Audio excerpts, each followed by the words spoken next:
We must strengthen labor unions. Here's why, and here's how.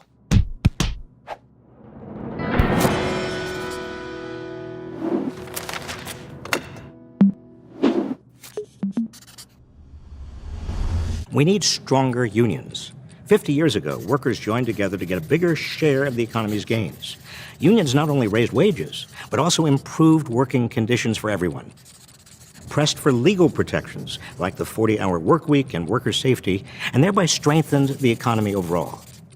In the big picture, as union membership has weakened from more than a third of all private sector workers belonging to unions in the 1950s to fewer than 7% today, that decline has mirrored almost exactly the decline of the middle class. Years ago, unions were the great countervailing power to business. Strong unions mean a strong middle class, which means a strong economy. So how do we strengthen unions? First, make it easier to form a union, with a simple majority of workers voting up or down. Right now, long delays and procedural hurdles give big employers plenty of time to whip up campaigns against unions. Second, build in real penalties on companies that violate labor laws by firing workers who try to organize a union. Nowadays, the worst that can happen is employers have to repay lost wages to the workers they fire. Finally, and this has been in the news a lot lately, if you remember only one thing, remember this: we must enact a federal law that overturns so-called state right-to-work laws. Now, don't be fooled by the name.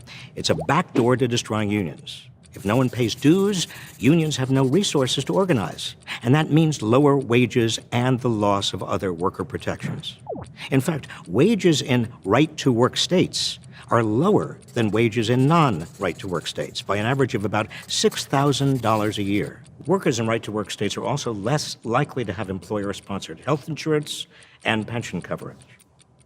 And the lowering tide pulls down all the boats. All workers in states with right-to-work laws, those in unions or not, are worse off. American workers need a union to bargain on their behalf, including low-wage workers in big-box retail stores and fast food chains. If we want working Americans to get a fair share of the gains from economic growth, they must be able to unionize.